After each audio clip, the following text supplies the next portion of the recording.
बिस्मिल्लाहिर्रहमानिर्रहीम। अस्सलाम वालेकुम। आज हम मैथ 1603 का क्राउड्स रिडक्शन मेथड करेंगे।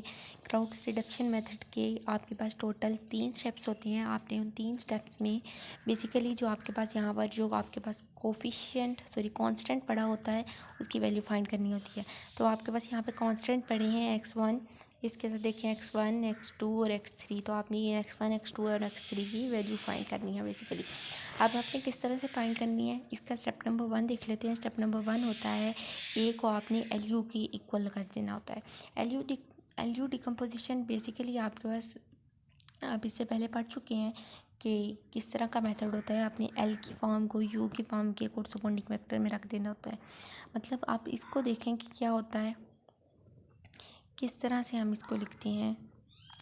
एल यू को क्या लिखना है आपके पास बेसिकली एल क्या होता है। एल आपके पास कोई लोअर ट्रायंगुलर मैट्रिक्स होती है और यू आपके पास कोई अपर ट्रायंगुलर मैट्रिक्स होती है। आपने इसको किस तरह से लोअर ट्रायंगुलर को और अपर ट्रायंगुलर को लिखना है। एल आप लिखते हैं लोअर ट्रायंगुलर, मतलब आपके पास जो लोअर फॉर्म है वो इस तरह की होगी और ऊपर वाले सारे आपके पास 0 0 होंगे।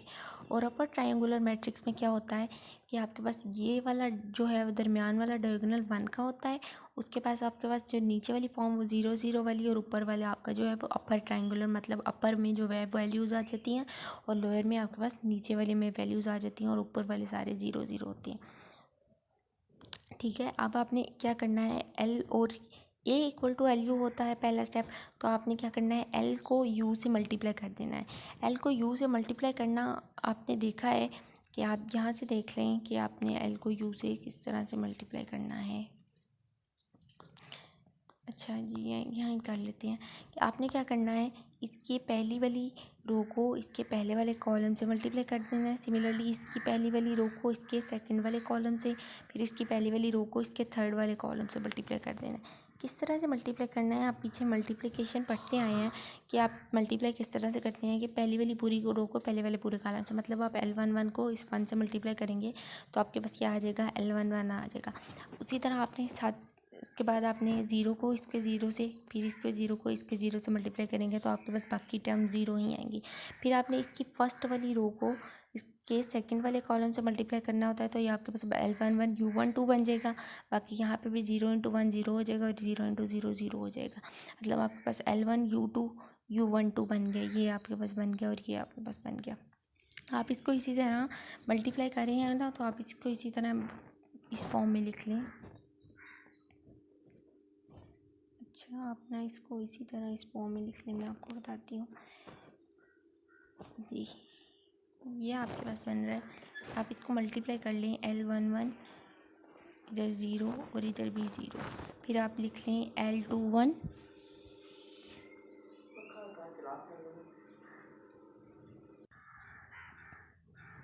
फिर आपने क्या करना है जी, ये मतलब कि आपने मल्टीप्लाई कर लेना है इस वाली पूरी को, इस वाली पूरी मैट्रिक्स को इस वाली पूरी मैट्रिक्स से। तो आपके पास ये वाली फॉर्म बन जाएगी L11 L21 और L31 आ जाएगा पहली रो में। उसके बाद ये आपके पास फॉर्म, ये मल्टीप्लाई करने से आएगा। ये मल्टीप्लिकेशन तो इसी है, होप सो आप कर लेंगे। मैं आपको इसकी वैल्यूज़ निकालना बता देती हूँ कि आपने इसकी वैल्यूज़ किस तरह से निकालनी है। जब आपने इसको मल्टीप्लाई कर लिया तो आपके पास जो कोरस्पोंडिंग वैल्यू, कोरस्पोंडिंग का मतलब होता है उसी पोजीशन में जो आपके पास फॉर्म पड़ी है वो आप उसके इक्वल होगी। मतलब आपके पास जब L11 आया था, ये L11 आया था तो इस जगह पे L11 पड़ा है, तो इसके सामने इसी जगह पर आपके कोरस्पोंडिंग इसी पोजीशन में क्या पड़ा है, 5। तो आपने L11 को 5 के इक्वल रख दिया। सिमिलरली जब आपके पास L21 आया तो आपके पास इसी कोरस्पोंडिंग वैल्यू में क्या पड़ा है, 7 पड़ा है, तो आपने L21 को 7 के इक्वल रख लिया। सिमिलरली जब आपके पास L31 बना तो आपके पास इधर क्या पड़ा है, 3 पड़ा है, तो आपने L31 को 3 के इक्वल रख दिया। इसी तरह आपने जो बाकी वैल्यूज़ हैं, जो पूरा कॉलम बाकी जो है, मतलब आपके पास L1 U12 आ गया है जब, तो L1 U12 आपके पास इस जगह पर आया है तो इसके पास कोरस्पोंडिंग वैल्यू में आपके पास -2 पड़ा है, तो आपने इसको इसके इक्वल रख दिया। अब आपके पास L11 ऑलरेडी आ चुका हुआ है, ये देखें L11 आपके पास क्या आया हुआ है, 5 आया हुआ है। ये आपके पास 5 आया हुआ है, तो आप इधर से U12 की वैल्यू इजीली फाइंड कर सकते हैं। U12 इधर ही रहेगा, L11 इधर मल्टीप्लाई हो रहा है, तो -2 के पास जब आएगा तो ये L11 डिवाइड हो जाएगा, और L11 की वैल्यू क्या है 5, तो -2/5 आपके पास U12 का आंसर आ जाएगा। सिमिलरली जब आपने L21 ये वाली वैल्यू करनी है, L1 U13 फाइंड करना है, तो L11 आपके पास ऑलरेडी आया हुआ है, U13 आपने सॉल्व करना है, तो U13 इधर इसके साथ L11 मल्टीप्लाई हो रहा है। L11 की वैल्यू आपके पास 5 थी, तो यहाँ पे L11 आकर क्या हो जाएगा, डिवाइड हो जाएगा, तो ये आपके पास क्या बन जाएगा, 1/5 बन जाएगा। ठीक है। इसी तरह आपके पास जो नेक्स्ट है, मतलब आपने सेकंड और थर्ड रो को देख लेना है। फिर तो आपके पास L21 U12 plus L22 form बनी है, तो वो आपके पास किसके इक्वल बन रही है, ये देखें कि ये आपके पास 1 के इक्वल बनेगी। आपने इसको मल्टीप्लाई कर लेना है सबसे पहले। जैसे आपको मैं बता दूं कि इन्होंने जो आपका पास जो इसके नेक्स्ट वाली एग्जाम्पल की मल्टीप्लिकेशन है उन्होंने गलत की हुई है, वो नहीं आप देखें, आप इस वाली मल्टीप्लिकेशन को देख लें, ये भी नहीं ठीक। जो यहाँ पर उन्होंने खुद लिखी हुई है ना वो ठीक लिखी हुई है, और जो उन्होंने मल्टीप्लाई किया हुआ है वो उन्होंने गलत किया हुआ है। आपने इसको सिंपल मल्टीप्लाई कर लेना है, जैसे आप मैट्रिक्स को मल्टीप्लाई करते हैं। मैंने आपको बताया है कि पहली रो को पहले कॉलम के साथ, फिर सेकंड कॉलम के साथ, फिर थर्ड कॉलम के साथ। अब आपने क्या करना है, इसके बाद हम इसके सेकंड रो पे चले जाते हैं। Multiply the second and third row of L, उन्होंने लिखा हुआ है by second column of U के सेकंड कॉलम से कर लिया।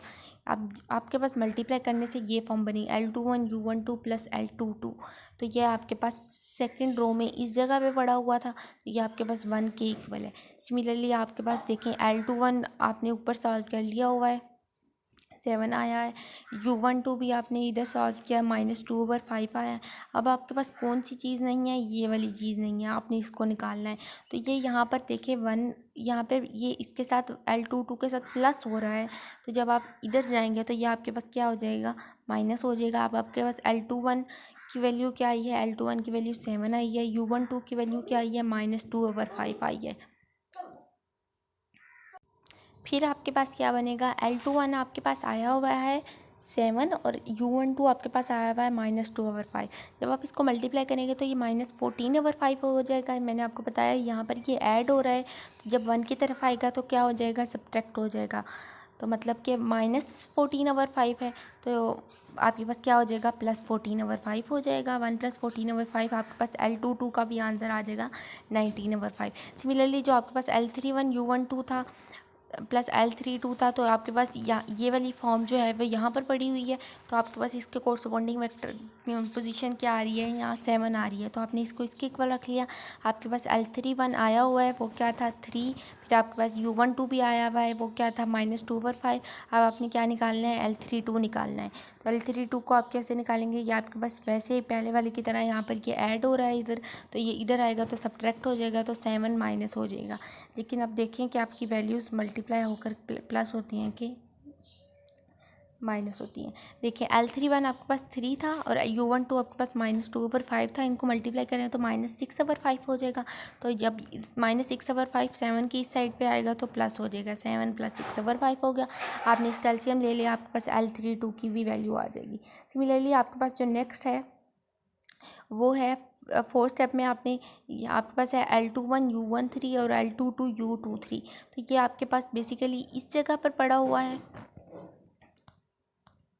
मल्टीप्लाई करने से आपके पास L21 U13 L22 U23 आपके पास इस जगह पर पड़ा हुआ है, तो इसके कोरस्पॉन्डिंग पोजीशन आपके पास आ रही है -5, तो मैंने लिख लिया। आपके पास L21 की वैल्यू भी आ गई है, L13 U13 की वैल्यू भी आ गया है। इसके बाद आपके पास ये देखें L21 भी आ गया है, U13 भी आपने निकाल लिया है, उसके बाद आपने L22 भी निकाल लिया है, उसके बाद आपने क्या निकालना है, U23 निकालना है। तो जैसे आप ऊपर निकालते आए हैं आपने इसकी वैल्यू भी निकाल लेनी है। अगर कोई चीज़ मल्टीप्लाई हो रही हो तो दूसरी तरफ जाके डिवाइड हो जाती है। सिमिलरली यहाँ पे भी देखेंगे, इसको आपने इसको वैल्यूज़ को मल्टीप्लाई किया तो +7/5 बना, यहाँ पर आके ये -7/5 हो गया। अब आपने इसको सॉल्व कर लेना है। जब आपने इसको सॉल्व करना है तो ये देखें इसके बाद कि लेफ्ट हैंड साइड पे ये वाली इक्वेशन इससे मल्टीप्लाई हो रही है, तो इधर आकर आपके पास डिवाइड हो जाएगी, तो आपके पास U23 का आंसर भी आ जाएगा। सिमिलरली आपके पास जो L31 U13 है ये आपके पास इस जगह पर पड़ा हुआ है, इसकी कोरस्पॉन्डिंग पोजीशन 4 आ रही है, इसको सॉल्व कर लेना तो आपके पास L3 भी आ जाएगा। अब आपके पास सारी वैल्यूज़ जैसे कि निकल आई हैं, आपके पास L भी निकल आया है, आपके पास U भी निकल आई है, L फॉर्म भी निकल आई, U फॉर्म भी। L फॉर्म क्या होती है, यहाँ पर आपके पास L11 पड़ा होता है, ठीक है, यहाँ पे L11 पड़ा होता है, तो L11 का आंसर क्या आया 5, तो मैंने यहाँ पे 5 लिख दिया। फिर आपके पास यहाँ पर L22 पड़ा होता है, तो आपके पास L22 का आंसर क्या आया है जी, ये आया है 19/5, तो मैंने 19/5 यहाँ पर आपके पास L33 पड़ा होता है, तो आपके पास L33 का आंसर है 327/19, ये हो गया। उसके बाद यहाँ पर आपके पास ये वाली सारी टर्म तो 0 0 होती हैं। इसके बाद यहाँ पर आपके पास L21 पड़ा होता है, तो L21 का आंसर 7 आया, तो मैंने 7 लिख दिया। फिर आपके पास यहाँ पर होता है L31 होता है, क्योंकि ये थर्ड रो का फर्स्ट डिजिट है, L31 होता है, तो आपके पास L31 का आंसर आपके पास 3 आया, तो मैंने ये 3 लिख दिया। इसी तरह ये L32 आया, तो आपके पास L32 का आंसर आया है जी ये 14/5, तो मैंने यहाँ पर 14/5 लिख दिया। इसी तरह आपने U फॉर्म लिख लेनी है। U फॉर्म में क्या होता है कि आपके पास ये वाला पूरा डायगोनल 1 1 होता है, इसके नीचे वाली सारी टर्म 0 होती हैं। यहाँ पे आपके पास U12 U13 और यहाँ पर आपके पास U23 होता है, तो आपके पास U12 का आंसर क्या है जी, यहाँ पर देखें, U12 का आपके पास आंसर है -2/5 लिख दिया। उसके बाद U13 का आपके पास आंसर 1/5 लिख दिया। उसके बाद यहाँ पर U23 बनेगा आपके पास, तो U23 का आंसर ये आया, तो ये भी लिख दिया।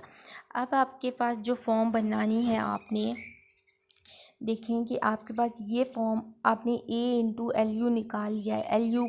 L का भी आंसर आपके पास आ गया है और U का भी आंसर आ गया है।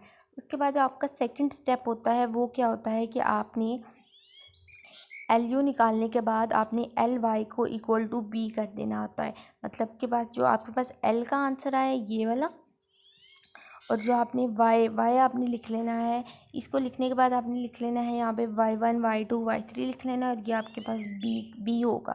अब आपने इसको सॉल्व कर लेना है। किस तरह से आपने इसको सॉल्व करना है कि LY = B करना है। आपने बेसिकली यहाँ पर Y की वैल्यू निकालनी है, तो आप L वाली को Y के साथ मल्टीप्लाई कर देंगे। इस तरह से मल्टीप्लाई करेंगे जी, देख लेते हैं, इसी को देख लेते हैं। उसने यहाँ पर LUX = B कर दिया है, हम यहाँ पर LY = B करते हैं। देखें, अब आपने यहाँ पर अगर आप इसको लिख दें Y1 Y2 कर दें और ये Y3 कर दें, Y1 ये Y2 और ये Y3 आपने कर दिया। इसको सही नहीं हो रहा। अच्छा, आपने इसी तरह जैसे पहले मल्टीप्लाई किया, इसकी पहली रो को इसके Y के पूरे कॉलम के साथ मल्टीप्लाई कर देंगे, तो 5 × Y1 आ जाएगा, 5Y1 आपके पास। इसके कोरस्पॉन्डिंग वेक्टर क्या पड़ा है, 4 पड़ा है, तो 4 के इक्वल आ गया, तो Y1 आपके पास क्या आ गया 4/5, ठीक है। इसके बाद आपने सेकंड वाली को कर देना है, सेकंड वाली रो को Y2 के साथ इस वाले पूरे कॉलम के साथ मल्टीप्लाई कर देना है, तो 7 × Y1 आ जाएगा आपके पास, प्लस 19/5 × Y2 आ जाएगा आपके पास, प्लस 0 बन जाएगा, और आपके पास 8 के इक्वल आ जाएगा। आपके पास Y1 का आंसर पहले ही आ चुका है, तो आपने क्या करना है, ये देखें कुछ जो आपका यहाँ से ये वाला स्टेप है ना, ये हम इसका नेक्स्ट एग्जांपल करेंगे ना, तो फिर मैं आपको इसका ऊपर वाला स्टेप समझाऊंगी। अब इसी तरह आपने इस वाले इक्वेशन में भी ये हमने A अलहदा कर लिया है, ये हमने x के कोफिशिएंट से अलहदा कर लिए हैं। इसमें कोफिशिएंट थे, सॉरी कांस्टेंट थे x y z, ये अलहदा कर लिया, और आपके पास b था जो राइट हैंड साइड पे था, वो अलहदा कर लिया। सिमिलरली आपने LU को मल्टीप्लाई कर देना है। यहाँ पे LU की जो मल्टीप्लिकेशन है ये गलत हुई हुई है, आपको मैंने जैसे ऊपर बताया आपने उसको उस तरह से मल्टीप्लाई कर देना है। और ये जो LU फॉर्म है ये भी गलत लिखी हुई है, इधर आपके पास जो ऊपर LU फॉर्म लिखी है वो बिल्कुल ठीक लिखी हुई है जी। ये वाली जो फॉर्म है ना, ये आपकी बिल्कुल ठीक फॉर्म है, आपने इसको मल्टीप्लाई करना है, उसको मल्टीप्लाई नहीं देखना, वो थोड़ी सी गलत लिखी हुई है बुक पे। आपने इसको मल्टीप्लाई कर लिया, आपके पास जो फॉर्म बनेगी आपने उसके सिमिलरली पहले जैसे बताया कोरस्पॉन्डिंग वेक्टर्स के आपने इक्वल रख लेना है। जब आपने इसको कोरस्पॉन्डिंग वेक्टर्स के इक्वल रख लेना है, तो आपने क्या करना है, उसकी सारी वैल्यूज़ को निकाल लेना है। जैसे आपके पास L11 क्या आ जाएगा, आपके पास यहाँ पे ये L11 है, जो यहाँ पे इन्होंने U11 लिखा है, तो ये आपके पास आ जाएगा 2 आ जाएगा। सिमिलरली आपके पास जो L21 यहाँ पे आपके पास होगा, L12 होगा, तो ये आपके पास -3 आ जाएगा, L13 होगा, यहाँ पे पास 10 आ जाएगा। इस सारे को आपने सॉल्व कर लेना है। इसको सॉल्व करने के बाद ये आपके पास LU फॉर्म बन जाएगी। जब आपके पास L भी निकल आया, U भी निकल आया, उसके बाद आपका सेकंड स्टेप होता है कि आपने LY को इक्वल टू B कर लेना है। जब आपने LY इक्वल टू B करना है, तो आपके पास जो L की वैल्यू आई है, उसके बाद आपने Y को Y1 Y2 Y3 कर देना है, और जो B है आपके पास राइट हैंड साइड पे जो वैल्यू है आपने वो लिख लेनी है। अब आपने क्या करना है कि L की वैल्यू को Y से मल्टीप्लाई कर देना है, इस L की वैल्यू को इस Y से। इसी तरह जैसे कि पहले वाले रो को पहले वाले इसके Y के पूरे कॉलम से, तो ये आपके पास Y1 × 1 आ जाएगा, आपके पास बन जाएगा Y1, और उसके कोरस्पॉन्डिंग वेक्टर क्या पड़ा है 3, तो Y1 आपके पास क्या आ गया 3 आ गया। सिमिलरली आपने इसके सेकंड वाली रो को इसके पूरे Y1 से Y के कॉलम से मल्टीप्लाई कर देना है, तो -1/2 Y1 बन जाएगा, प्लस Y2 बन जाएगा, प्लस 0 Y3 बन जाएगा, और वो आपके पास किसके इक्वल आ जाएगा 20 के इक्वल आ जाएगा। इसको देख लें, ये देखें -1/2 Y1 बन गया, Y2 बन गया इक्वल टू 20 आ गया, तो आपके पास Y2 का आंसर आ जाएगा 43/2। सिमिलरली आपके पास जो ये वाली है, इसको भी आपने इसी तरह सॉल्व करना है। 5/2 Y1 19/5 Y2 प्लस Y3, इसको मल्टीप्लाई कर दिया इस पूरी थर्ड वाली रो को Y कॉलम से, तो इसको -12 के इक्वल रख दिया। आपके पास Y1 भी आया हुआ है, Y2 भी आया हुआ है, आप इसके Y1 और Y2 की वैल्यू पुट करेंगे तो ये आपके पास Y3 की वैल्यू भी आ जाएगी। इसके बाद आपने बैक सब्स्टिट्यूशन करनी है। बैक सब्स्टिट्यूशन में आपके पास जो थर्ड एंड लास्ट स्टेप है वो क्या होता है कि आपके पास UX इक्वल होता है B के। ठीक है, आपके पास U की फॉर्म क्या बनी है, U का आंसर क्या आया है जी, ये U का आंसर आया है। उसके बाद आपके पास जो X है वो क्या था, XYZ था, तो आपने जैसे यहाँ पे L और Y को मल्टीप्लाई किया है, इसी तरह आपने ये आपके पास उन्होंने लिखा हुआ है, ये U की फॉर्म लिखी हुई है, नहीं ये L की फॉर्म लिखी है, आपने इस U की फॉर्म को इधर XYZ आपने लिखना है, और इसके बाद आपने यहाँ पर जो है वो राइट हैंड साइड की इक्वेशन लिख लेनी है। राइट हैंड साइड की इक्वेशन ये वाली है, ठीक है। आपने UX इक्वल टू B कर लेना है। आप फिर इसी तरह जैसे हमने L और Y को मल्टीप्लाई किया, इसी तरह आपने U और X को मल्टीप्लाई कर लेना है। U और X को मल्टीप्लाई करने के बाद आपने किस तरह से, L और Y में तो आप ऊपर वाले कॉलम से मल्टीप्लाई करना शुरू कर देते हैं, लेकिन आप U और X में नीचे वाले कॉलम से मल्टीप्लाई करना शुरू करेंगे, तो आपके पास सबसे पहला जो आंसर आ जाएगा वो आपके पास Z का आंसर आ जाएगा। मतलब आप इसको इस U की फॉर्म को इधर से मल्टीप्लाई करें X के साथ, मतलब X Y और Z आपके पास यहाँ पे बनेगा, तो आप इसको नीचे वाले से मल्टीप्लाई करें, 0 × X आपके पास 0 आ जाएगा, 0 × Y आपके पास 0 आ जाएगा, ठीक है। आपके पास -253/5 आ जाएगा, ठीक है। ये 253 लिखा है, ये लिख लिया। अब जो -253/Z है, आपके पास कोरस्पॉन्डिंग वेक्टर यहाँ पर आपके पास क्या है 12 है, तो आप -12 के इक्वल, मतलब आप लिखेंगे 253/5 और ये देखें इसको इक्वल कर देना है -12 के। यहाँ पर आपके पास Z वेक्टर कांस्टेंट भी पड़ा है, ये इसके साथ इधर मल्टीप्लाई हो रहा है 253/5, तो यहाँ पर आकर डिवाइड हो जाएगा। मतलब आप इसको डिवाइड करेंगे तो आपके पास जो आंसर आ जाएगा Z का वो आ जाएगा आपके पास 2, ठीक है। इसी तरह आपके पास जब Z का आंसर आ जाता है तो आप उसके ऊपर वाली वैल्यू में चले जाएंगे, मतलब आप इसकी U के सेकंड वाली रो पे चले जाएंगे। सेकंड रो को फिर आप X वाले से मल्टीप्लाई करेंगे, इस वाली रो को आप XYZ से सिमिलरली जैसे पहले Y को थर्ड वाली रो को किया उसी तरह मल्टीप्लाई कर लेंगे। फिर आप यहाँ से आपके पास Y का आंसर आ जाएगा, आप Z की वैल्यू पुट करेंगे तो Y का आंसर आ जाएगा। सिमिलरली आप फिर इसकी फर्स्ट वाली रो को X वाली रो से मल्टीप्लाई करेंगे तो आपके पास X Y और Z तीनों आंसर आ जाएंगे। तो आपके पास जब X Y और Z तो आपके पास कांस्टेंट का आंसर आ जाएगा बैक सब्स्टिट्यूशन से, तो आप कहेंगे कि आपके पास जो है वो क्राउड्स मेथड जो है वो सॉल्व हो गया है, X Y Z का आपने आंसर निकाल लिया। सिमिलरली आपके पास जो थर्ड एग्जाम्पल है, यहाँ पर आप देखें कि उसने यहाँ पर आपको 4Z लिखा हुआ है, यहाँ पे 4Z लिखा हुआ है, यहाँ पे आपके पास जब आपने कोफिशिएंट एक है चेंज किया तो यहाँ पर 8 हो गया, तो आप इसको 8 से करके सॉल्व कर लें। यहाँ पे भी जो मल्टीप्लिकेशन है ये वाली, ये गलत हुई हुई है। जैसे मैंने आपको पहले बताई है, पहले वाली एग्जांपल में उस तरह आपने मल्टीप्लाई करना है, इसको सॉल्व करना है, इसकी वैल्यूज़ पुट करनी है। और ये एल यू पहले आपका स्टेप है A equal to L U करना है, सेकंड आपका step L Y equal to B करना है आपने ये वाला, फिर आपने U X equal to Y करना है, ये आपका थर्ड स्टेप हो जाएगा। आपने तीनों वैल्यूज़ यू है, इसमें आप फॉरवर्ड सब्स्टिट्यूशन करते हैं, इसमें आप बैक सब्स्टिट्यूशन करते हैं। मतलब आप जी की वैल्यू पहले निकालते हैं, फिर वाई की निकालते हैं और फिर एक्स की निकालते हैं। इसमें आप पहले एक्स की मतलब आप पहले y1 निकालते हैं, y2 निकालते हैं और फिर आप y3 निकालते हैं, ठीक है।